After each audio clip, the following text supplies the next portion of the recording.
Okay, Netflix originally started with several systems. You could rent DVDs or buy them, and people used to get them at 3 a week or something, or 1 a month. You had a variety of plans.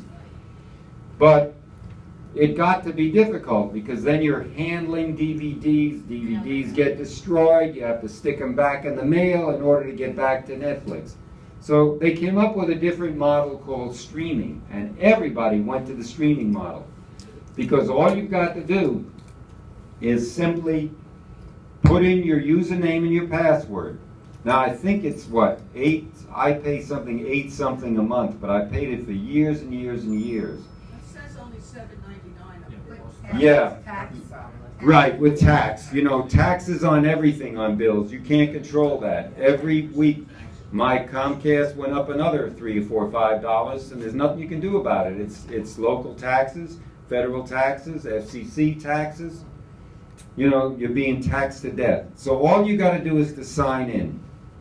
Okay, and I'm going to put my, hope I can remember it. Yes, I do. Oh, wait a minute, that's capped. Won't work. Very case sensitive. So I put in my email, which is my BARC43@gmail, and I put in my password, which is, I don't remember, sorry. And now we've got get personalized suggestions for each member. Okay, so there's me. All the stuff that I watch. Now watch, it's all coming up. It takes a little bit of time. Remember, this is not a broadband connection. This is Wi-Fi.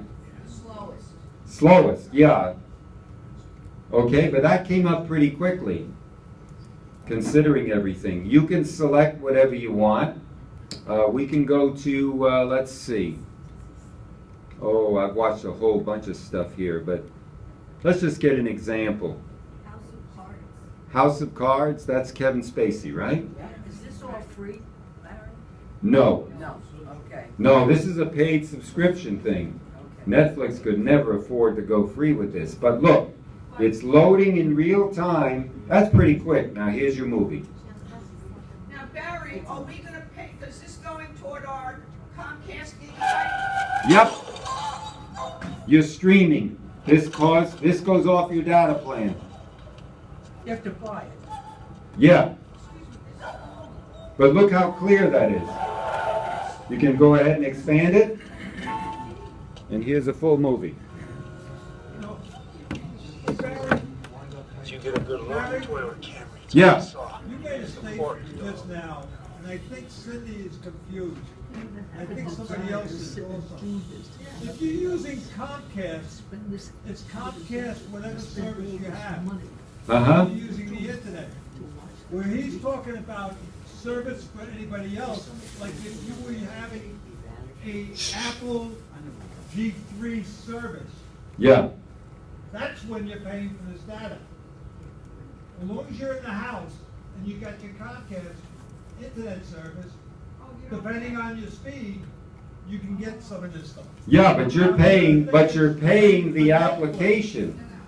No, I don't mind paying for Netflix, but if I'm going to pay, I may be the only confused person, but if I'm paying, I don't mind paying my $8 a month for it and change. Right. But if then on top of that, Comcast is going to keep track and pay and make me pay for the whatever. No. If it's using your existing connection, no. Eventually they will. Right, thank you. But eventually, if they find that too much bandwidth is being used, you might be charged And for now it. they're a monopoly, they can do whatever the hell they want. Yes. Yeah, you can. Come in yet. What he was talking about is happening in Alaska now. He's saying that may happen to us eventually. Yeah, you're going to get overcharged for exceeding your bandwidth. But there is a way of contacting Comcast or going on the site, I think, and seeing how much you've used. You can go in like your phone. You can check your data plan, and it will tell you how much usage you've done on the phone in terms of data. That gives you an idea, and it even shows you in a chart format. So you have an idea of how much you've used. That says, oh boy, I'm getting close to this total. It may mean that you have to upgrade your plan to get more data. Yes, You're speaking with respect to your cell phone plan. Right. correct? Yes, he's talking about the 3G, 4G stuff. Right. even on your iPad, even if you have a Well, 4G whatever, LTE. Yeah. You're not talking about the house connection. No. Wait, I think Yes. you have to be careful because I did some research a while back, and AT&T does, they aren't, unless you have unlimited data going into your house, they You can't. never know. Yeah. Unless you have unlimited data going to your house, you said with AT&T it can hit you. I am lucky because not only do I have AT&T, but also, It's not a necessary. Jesse, please, you have something to share. Yes, I'm very concerned about I'm very concerned about Comcast's becoming not just a monopoly, but a oligarch against, nationally, internationally, in terms of communications. And we're selling something as entertainment, and people buying it as if they need it for food. And in here, you're running up all kinds of bills. I'll tell you one thing about Comcast. If you call them and say, I did not get service on a certain date, they will give you a refund in money like that. They don't want any problems. You know what? You know how much they spent on Sochi? $50 billion. And they interviewed last night, it was Mitt Romney, former presidential candidate, who was responsible for saving one of the Olympics. They did that for $3 billion in the United States. So what was the point of spending $50 billion? I mean, was it to show, and was it to put on a big show? Whatever you want. The show, it was for political reasons, I'm sure, or whatever. But there's no reason to spend that kind of money on entertainment. That's why this country gets criticized, because we want everything not just today, but yesterday. Other people have to wait. We have to have it right now. The newest tech, I gotta have it right now, whether I need it or not.